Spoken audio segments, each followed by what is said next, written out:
Bienvenidos nuevamente a este que viene a ser el tercer episodio del podcast de Humanidad de la Universidad San Sebastián, EIDOS, para que nos sigan ahí en redes sociales. Y les presentamos, esta vez tenemos al profesor Alejandro Serani acá, a mi izquierda, todo está a mi izquierda, estoy diciendo, esto puede estar grabado o no, está el profesor Emilio Morales y el profesor Eugenio Yáñez. Y las personas que están el día de hoy en este podcast, excepto yo, que estoy como de host presentando, tienen una relación particular con la pregunta que nos reúne. La pregunta de este podcast es, ¿por qué leer a Fernando Moreno? No es una pregunta aleatoria, porque hace un par de semanas atrás hubo el lanzamiento en nuestra universidad de lo que viene a ser el segundo tomo, o sea, el volumen 1 del segundo tomo de las obras completas de Fernando Moreno. Vamos a descubrir qué hace o qué se necesita para que efectivamente un grupo de académicos se reúna a editar las obras completas de, les adelanto, un profesor de filosofía. Entonces, es una invitación tanto para conocer un pensador chileno, que es obviamente muy importante respecto a lo que es el pensamiento nacional, y también una invitación de por qué leer esta obra en particular, esta recapitulación, y qué mejor que preguntarle a personas que fueron sus alumnos. Entonces, si ustedes quieren, podemos partir con la pregunta, ¿quién es Fernando Moreno?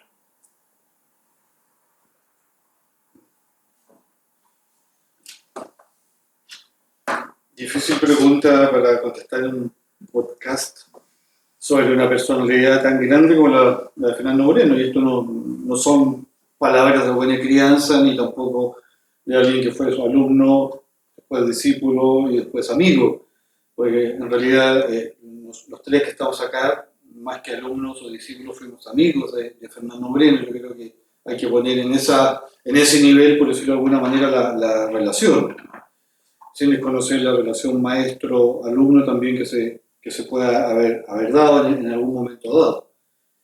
Pero yo diría que Fernando Moreno es una persona que desborda, por decirlo de alguna manera, el ámbito académico, aunque es un podcast donde uno podría hablar de su contribución intelectual. Y yo podría decir, bueno, lo que a mí ya me ha tocado señalar un par de veces, simplemente recordar, yo diría que Fernando Moreno, la vida de Fernando Moreno y la obra intelectual de Fernando Moreno estuvo marcado por tres grandes amores, lo que yo llamo tres grandes amores.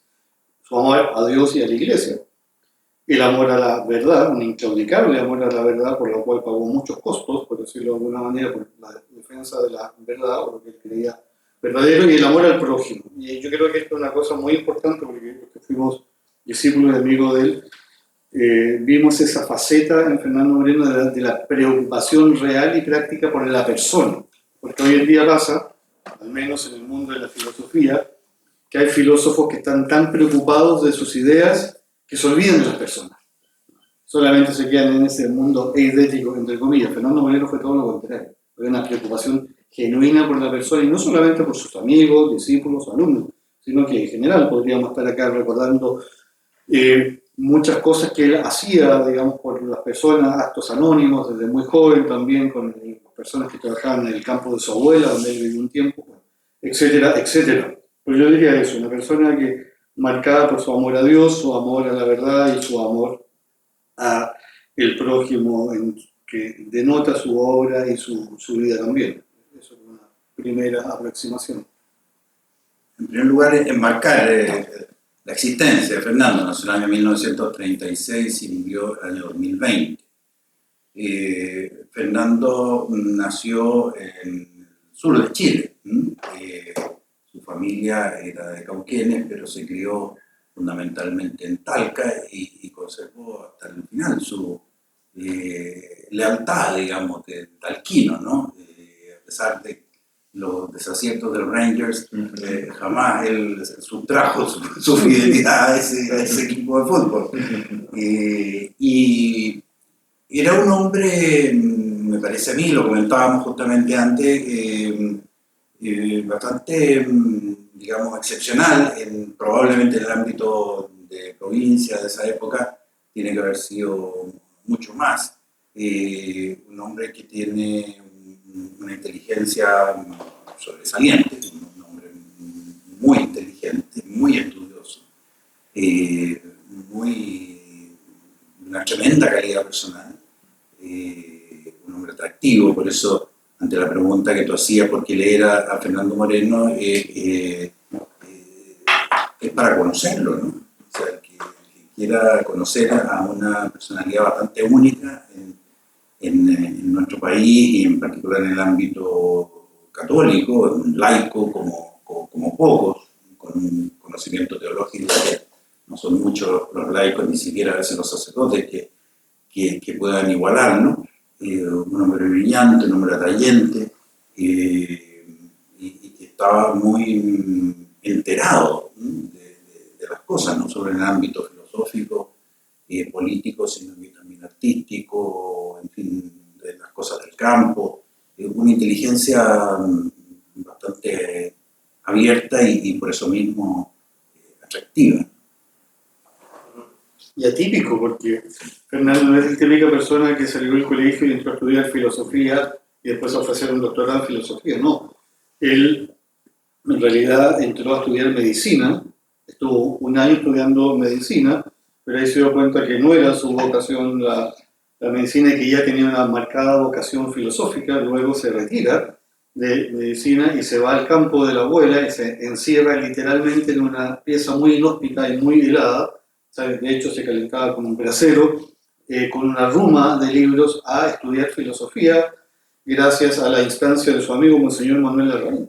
Y después de esos 2 años, él decide irse a Francia a seguir a Maritain, que era su maestro, pero como en esa época las comunicaciones no eran como ahora, Fernando no sabía que Maritain ya no vivía en Francia, sino que estaba viviendo en Estados Unidos. Pero igual él va a Francia, está un año, estudia en la Sorbonne como alumno libre, él mismo cuenta que fue a algunas clases de Sartre, que estuvo creo que en clases con Jean Hippolyte, le tocó estar en clases con Jean Hippolyte. Ahí hizo una cantidad de trabajos que uno no se imaginaría, porque él se fue prácticamente con muy poco dinero y esperaba que un pariente de acá iba a vender unas vacas y le iban a mandar ese dinero que nunca le llegó. Pero después él se puso a trabajar, entre muchas cosas que hizo, en una librería que vendía Biblias. Y él mismo cuenta que después, cuando ya estaba a punto de venirse, le llegó una remesa de dinero que le iba a permitir seguir más tiempo en París, pero que el dueño de la librería está al borde de la quiebra. Y él le pasó ese dinero, todo el dinero, al dueño de la librería para que no quebrara. Y Fernando dice que, bueno, eso le significó que después tuvo que volverse, pero esto un poco te grafica la calidad humana de Fernando Moreno. Después vuelve acá a Chile, se va, trabaja en el banco, un tiempo en el Banco de Chile, si mal no recuerdo, y después se retira del banco, se va a vivir a Talca, empieza a trabajar como martillero público. Y en los viajes que hacía en taxi con las demás personas, él iba leyendo, y siempre, digamos, iba leyendo en francés. Entonces él mismo cuenta que las personas que lo acompañaban consideraban que era loco, pero un loco tranquilo, porque pasaba todo el día leyendo. Entonces él es una especie podríamos decir, de self-made man, porque se hizo a sí mismo. Por eso es lo que decía Alejandro, era de una inteligencia excepcional, porque lograr lo que él logró sin tener un estudio sistemático, por decirlo de alguna manera, no lo hubiese logrado nadie. Porque después de eso decide, ya casado con Margarita Schmidt y teniendo un hijo, decide irse a Lovaina. Y ahí va a estudiar ciencias políticas en Lovaina la Vieja y se doctora en ciencias políticas. Ahí también vivió miserablemente. Cuando digo miserablemente es en el sentido propio de la palabra. Tuvo que acogerse a la calidad de indigente. El mismo cuenta que cuando fue a hablar con el encargado, le dijo: mire señor, en Bélgica no hay indigentes. Y usted lo van a ir a ver, y si ve que usted no es indigente, lo más probable es que le va a traer problemas legales. Y Fernando le dijo: no se preocupe, vaya nomás. Esto después de llevar a un hijo al médico que se había enfermado, y dice que cuando llegó el inspector y vio las condiciones que vivía, le dijo: no se preocupe, si usted es un indigente. Y vivió familia, con 2 hijos ya, en ese momento eran 2, realmente una situación de mucha carestía. Y aún así sacó su doctorado en el tiempo que tenía que sacarlo, de manera excepcional, bueno, después consiguió una beca, etcétera, etcétera. Entonces realmente estamos en presencia de una persona excepcional. Yo también quería recordar de Fernando su calidez afectiva, porque por su inteligencia se da por descontada. Uno podría pensar que podría ser una persona lejana, en fin, y no, era todo lo contrario. Era una persona que acogía, que te escuchaba, y uno se daba cuenta que cuando uno le hacía preguntas estaba respondiendo exactamente lo que tú le estabas preguntando, es decir, tenía una aproximación hacia cada una de las personas con las que conversaba.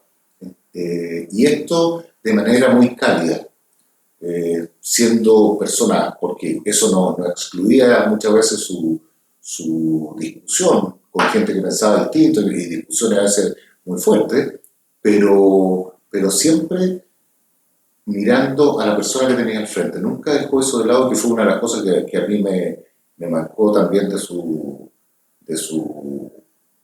labor académica, de su escrito, en fin, que fue precisamente la consideración de la persona humana. Ese es uno de los, como dijo Eugenio, ese fue quizás uno de los mayores puntos que a mí me hizo aproximarme al pensamiento de Fernando, a la obra de Fernando, pero al propio Fernando. Y usted, o sea, entre toda esta educación, hay un momento en que usted lo conoce. Él estaba haciendo clase en algún lugar, ¿cómo lo conoce? Bueno, en mi caso, él había vuelto a Chile y estaba trabajando en Hilara. Era director académico. Y por un amigo me dijo, mira, existen nos reunimos algunos días en un círculo que se llama Círculo Jack Marita. Entonces, lo fui a ver y Fernando me recibió muy cálidamente. Ahí lo conocí por primera vez. Y después seguimos siendo muy buenos amigos. Él me dirigió mi tesis de licenciatura, y después de eso, o antes de eso, fui ayudante de él en la Católica y también en la Universidad de Talca, porque fuimos con Eugenio antes de partir a Alemania, me dijo si quería continuar con la ayudantía de Fernando en Talca y así lo hice por el... Sí, yo en el caso mío lo conocí incidentalmente porque con un colega, el doctor Manuel Lavado, éramos estudiantes de medicina, éramos médicos ya recién egresados y fue surgiendo en nosotros una vocación filosófica que había estado de alguna manera inspirada por el pensamiento de Jacques Maritain, y entonces alguien nos orientó hacia Fernando para que conversáramos con él. Y él fue muy determinante en mi vida intelectual porque me dirigió, me aconsejó que me formara en un centro en Francia, en Toulouse, que se había creado hacía pocos años y donde se enseñaba la filosofía y la teología a la luz de Jacques Maritain y del pensamiento clásico, Tomás de Aquino, Aristóteles, Platón. Y yo llegué a ese grupo justamente aconsejado por él y ahí fue donde yo adquirí mi formación filosófica, donde hice el doctorado en filosofía en Francia y después pude volver con ese bagaje a la Facultad de Medicina de la Universidad Católica, donde pusimos las bases de lo que hoy es el Centro de Bioética de la Facultad de Medicina. Entonces, la verdad que fue the right man in the right place in the right time, ¿eh? O sea, verdaderamente la persona que supo darse cuenta de la inquietud que nosotros teníamos y nos abrió la ventana para que pudiéramos transitar hacia ahí. Entonces, yo en ese sentido tengo una gratitud inmensa para Fernando. Yo lo conocí en persona el 23 de enero de 1982 en la Catedral de Santiago, que coincidió con la muerte de Eduardo Frei Montalva. yo estudiaba en Valdivia, yo había escuchado su nombre por otro compañero de universidad, y que él era discípulo de Maritain, y creamos en Valdivia el grupo de estudio de Jacques Maritain, que eran 4 o 5 alumnos, amigos que nos reuníamos a leer a Maritain, un humanismo integral. Y bueno, y vinimos a Santiago para la muerte de Eduardo Frei Montalva, y ahí en la catedral conocí a Fernando. Yo recuerdo, llegó, era en enero, hacía calor, pero Fernando llegó con un abrigo largo, igual pese al calor que hacía, ahí un abrigo que tenía que siempre usaba, y fue lo que nos llamó la atención con ese calor, y Fernando andaba con un abrigo largo. Y después, bueno, yo el año 83 me vine a Santiago a estudiar a ILADES, como señalaba Emilio, que era el Instituto Latinoamericano de Doctrina y Estudios Sociales, y ahí en realidad yo empecé más bien a estudiar con él. Él me dio planes de lectura, me hizo todo un plan de cómo que lo que tenía que seguir estudiando, porque mi formación en filosofía había sido muy precaria en el bachillerato en Valdivia. De ahí fui ayudante de él, él hacía el curso de antropología cristiana. Bueno, y de ahí iniciamos ya después una relación de amistad. Él me ayudó para hacerme los contactos para irme a Alemania. Bueno, después cuando volví de Alemania seguimos trabajando juntos en la Universidad Gabriela Mistral hasta el año, hasta que Fernando después ya se jubiló, por decirlo de alguna manera. Pero también, en el caso mío, fue determinante en todo sentido, no solo en lo académico. Sí, yo lo he conocido un año después que yo, que no debe haber sido 83. Ahora es importante también para los que están escuchando saber que el ámbito de reflexión filosófica de Fernando se situaba en lo que podríamos llamar la filosofía política y también la teología política, pero con una mirada que tenía sus profundas raíces en la metafísica, la antropología, la teología, la teoría del conocimiento, que Fernando, sin hacer mucho alarde, la manejaba con mucha profundidad. Tenía una comprensión de los fenómenos sociales, políticos de los últimos 2 siglos que era sorprendente. El conocimiento del marxismo que tenía él era bastante singular. Yo creo que pocas personas tenían una comprensión tan profunda y tan erudita como la que él tenía acerca del marxismo y de sus derivadas o derivadas posteriores, ya sea en el ámbito de la filosofía europea, ya sean las aplicaciones o derivaciones que se dieron en Latinoamérica. Y entrando un poco ya a la obra completa y tomando un poco más o menos de esa reflexión previa, ¿qué encontramos en estos tomos? O sea, ustedes que han realizado la obra completa, que han hecho un trabajo, incluso pueden contar un poco de cómo ha sido ese trabajo excepcional de reunir los manuscritos, publicaciones, textos que deben haber quedado literalmente guardados en carpeta dentro de la casa que han encontrado en su obra, cómo podemos resumir su pensamiento, sus ideas principales y qué legado nos deja. Y después, bueno, continúo con otra pregunta que tengo pendiente. A ver, hay un trabajo previo, que es un trabajo que realizó Alejandro, Juan Pablo Conejeros y yo, y bueno, y varios más, pero que al final le dimos la escritura a nosotros, que se llama La razón al servicio de la fe, que es una semblanza, podemos decir, o una presentación de la obra, la vida y la obra de Fernando. Ahí hay datos muy interesantes. Esa yo diría es una primera aproximación.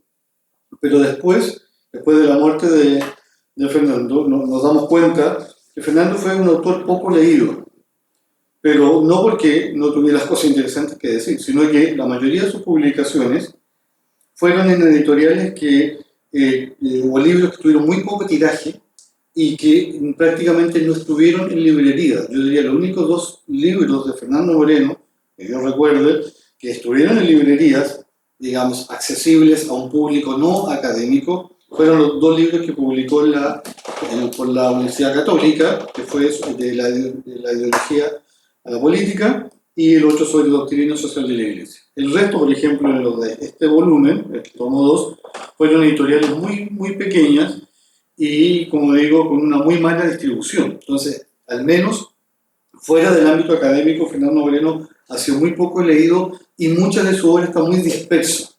Yo diría estas obras completas, que también es una edición crítica, todavía tienen que avanzar algo más, por decirlo de alguna manera.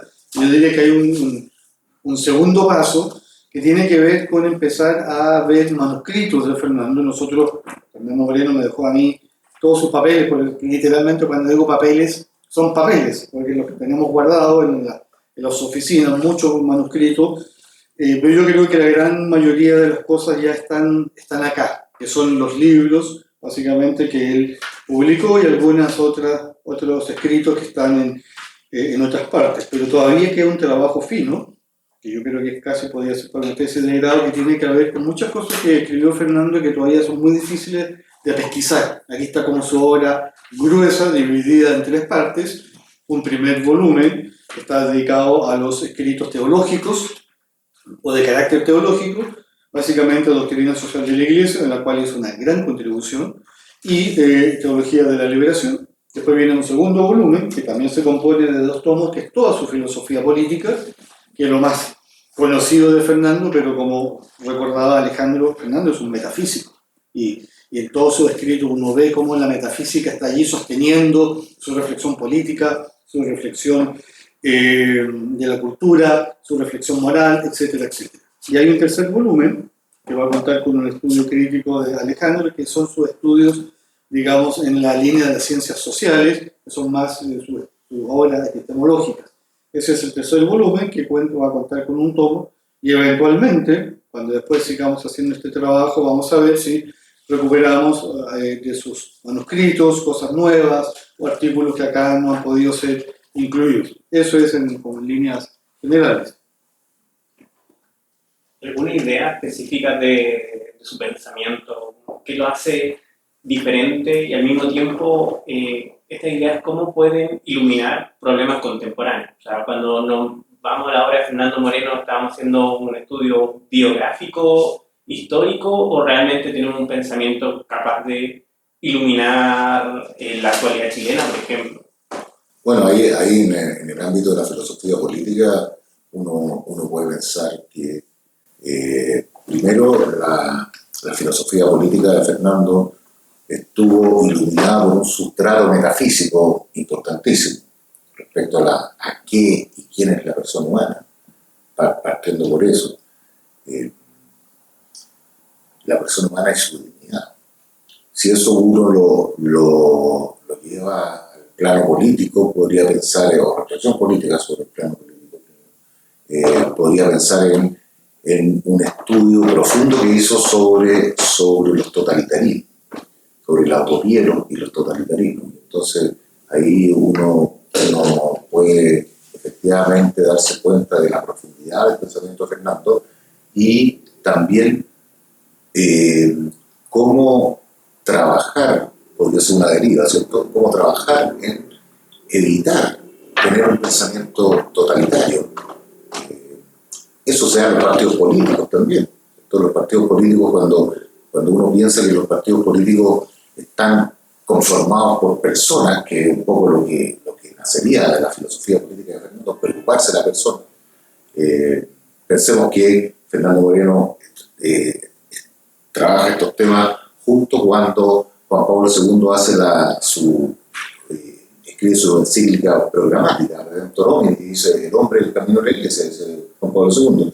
Y un poco es lo mismo que uno ve en la filosofía política de Fernando, por una parte, y por otra parte uno piensa en eso y piensa en los partidos políticos y piensa que cuando los partidos políticos hacen una opción puramente procedimental, entonces ahí se termina la posibilidad de que los propios partidos su pensamiento lo lleven a la práctica en su vivir cotidiano de ese partido.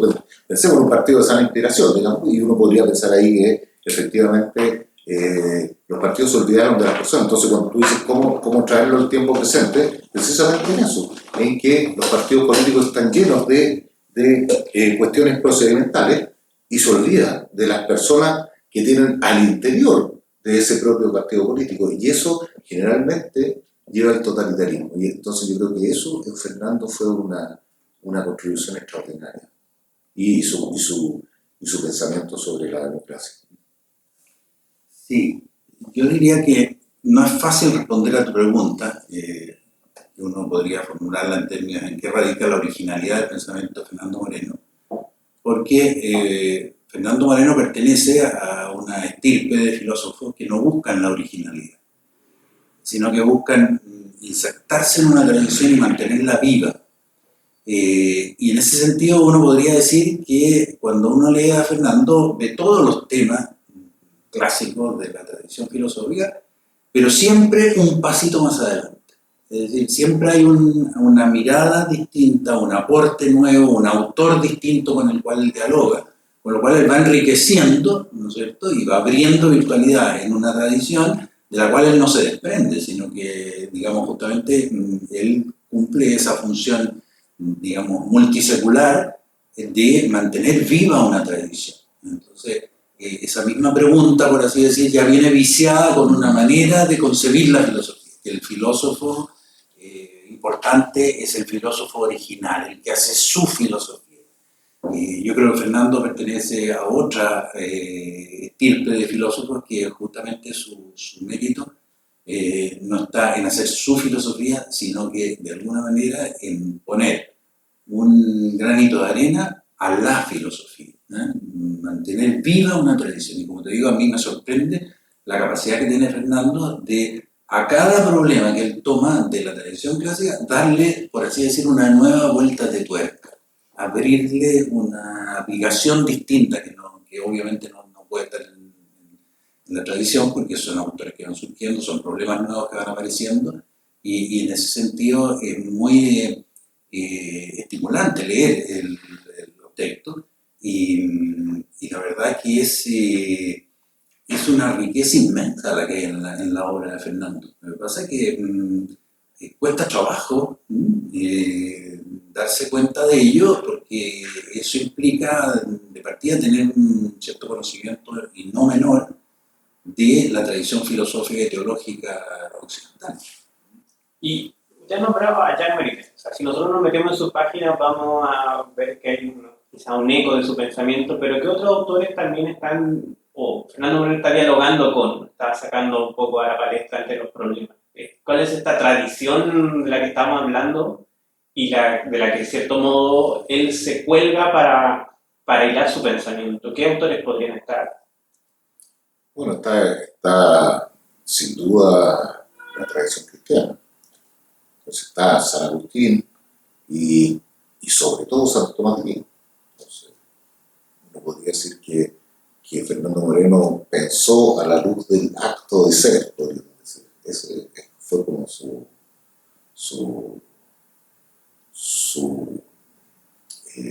incardinación filosófica. Y uno podría decir casi por contraste que quizás uno de los autores que más están presentes en su filosofía política es Marx. O sea, está prácticamente siempre dialogando con Marx y con los marxistas contemporáneos. Entonces, en ese sentido, sin duda que hay una cierta admiración por un personaje de la historia que nos guste o no nos guste, tiene una capacidad de síntesis, digamos, inmensa, singular, y con el cual él está permanentemente dialogando, y con la escuela de Viena, y está dialogando con Gustavo Gutiérrez, y está dialogando con Hegel. Con Hegel, tiene un tremendo diálogo con Hegel. Exactamente. Quizás por haber estado en esas clases de Jean Hippolyte, que fue un famoso hegeliano francés. Entonces, yo creo que eso lo marcó Fernando. Y fue muy crítico de Hegel, pero también muy agudo conocedor de Hegel. Ahora, yo creo que en algunos autores de Fernando incluso hay erudición. Yo creo que en el caso de Marx, no solamente un gran conocedor, sino que conoce muy bien su obra, pero yo diría que este diálogo también es un diálogo que tiene un cierto carácter instrumental, en el sentido en que él se ocupa de los autores o dialoga con él, no solamente por el autor, sino por los problemas. A Fernando Moreno le interesaban los problemas. Cómo el filósofo ilumina los problemas. Yo tengo uno de los ejemplares, el ejemplar que era de Fernando de esta obra de Maritain, que se llama El filósofo en la ciudad, que Maritain lo escribió cuando estaba en Estados Unidos, en inglés. Yo tengo el libro de Fernando que está todo rayado, y que él conocía muy bien. Y yo creo que él era muy también tributario de esa idea, que el filósofo tiene que ocuparse de los problemas, porque, como dice Maritain allí, el filósofo en la ciudad, el filósofo siempre va a ser un faro, que va a iluminar, pero también va a prevenir por qué lado uno debe irse. Y Maritain dice, aún aunque el filósofo esté equivocado, eso ya es un cierto aporte. Yo creo que Fernando dialoga con mucha gente, efectivamente, pero siempre para apuntar a un cierto problema, por decirlo de alguna manera, no por la erudición. Y yo creo que cuando tú preguntabas antes de partir, ¿por qué hay que leer a Fernando Moreno? Que ya hemos visto que hay muchas razones.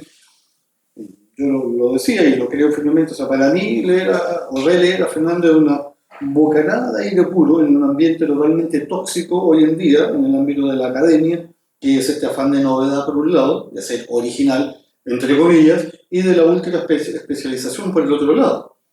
Fernando Moreno está en otra dimensión, como recordaba Alejandro, se ubica en otro registro, el registro realmente de la filosofía. O sea, uno podría decir, Fernando Moreno es original en el sentido que vuelve a los orígenes de lo que implica filosofía. ¿Ah? Y eso hoy en día es notable porque tiene una actualidad además.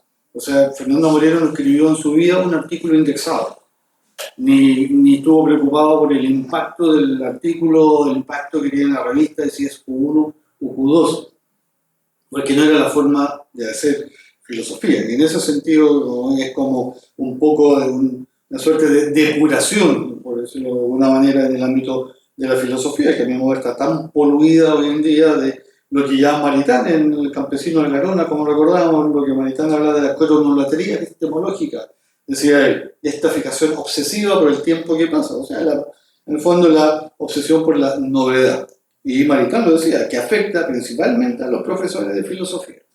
Y yo creo que hoy día eso es una gran actualidad. Bueno, Fernando Moreno se ubica en otro registro, por eso que vale la pena leerlo también, porque es como que uno sale de esa lectura especializada o de autores que a mí por lo menos cada día me gusta menos.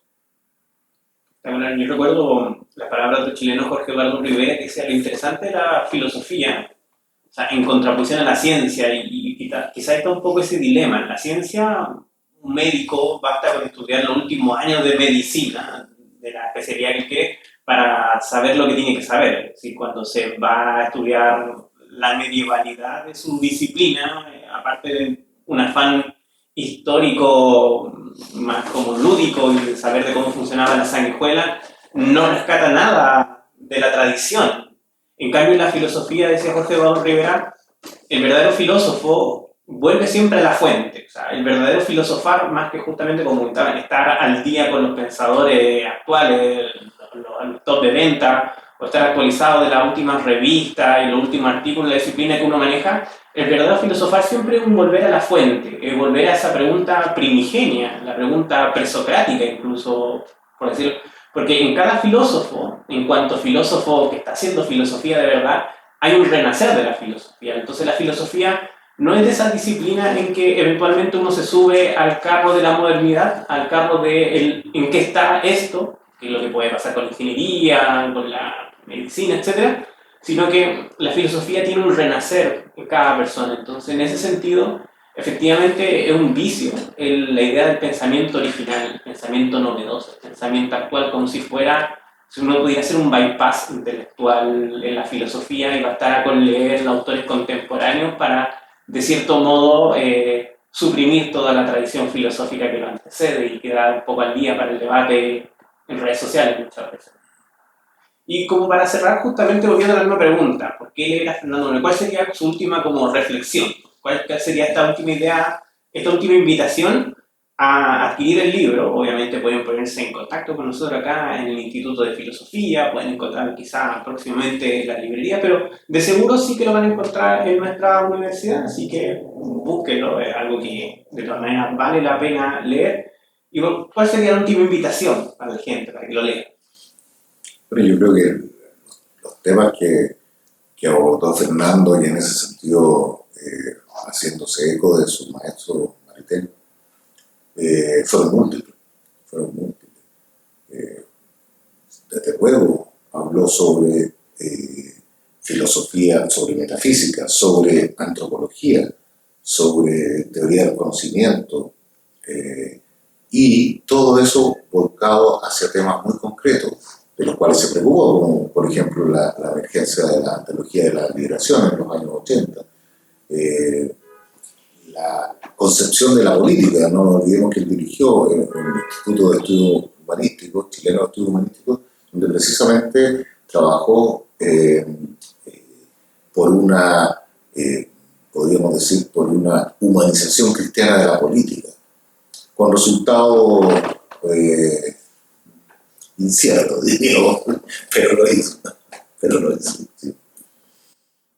Por mi parte no me gustaría dar ningún spoiler, como se dice hoy en día.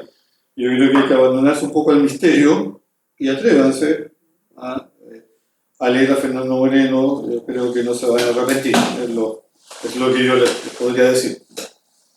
Sí, yo diría que hay que prepararse en todo caso anímicamente, porque no es un pensador fácil, requiere un cierto conocimiento de los temas previos, porque no es una introducción, su trabajo realmente él está, digamos, tratando de hacer avanzar el pensamiento en un frente de batalla, y por lo tanto no tiene mucho tiempo para ir a buscar a los rezagados. Entonces hay que prepararse para eso, y yo creo que el libro de Fernando debiera tener, con el curso de los años, importancia en el ámbito de los estudiosos. O sea, cuando la gente quiera estudiar las cosas verdaderamente a fondo y vaya a leer en la obra de Fernando, se va a dar cuenta del trabajo que hay ahí, digamos, esperándolo, por decirlo.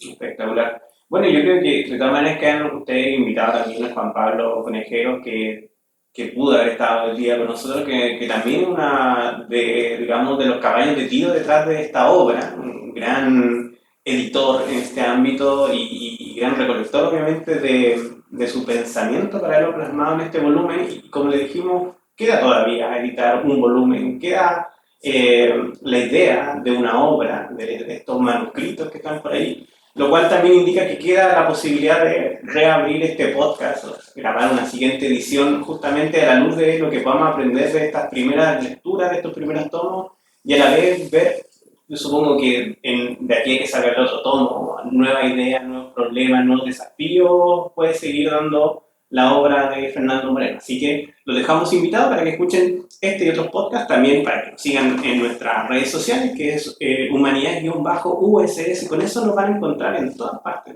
Instagram, Facebook, YouTube, TikTok, no sé, o sea, menos en lugares más oficiales, pero con humanidad-uss.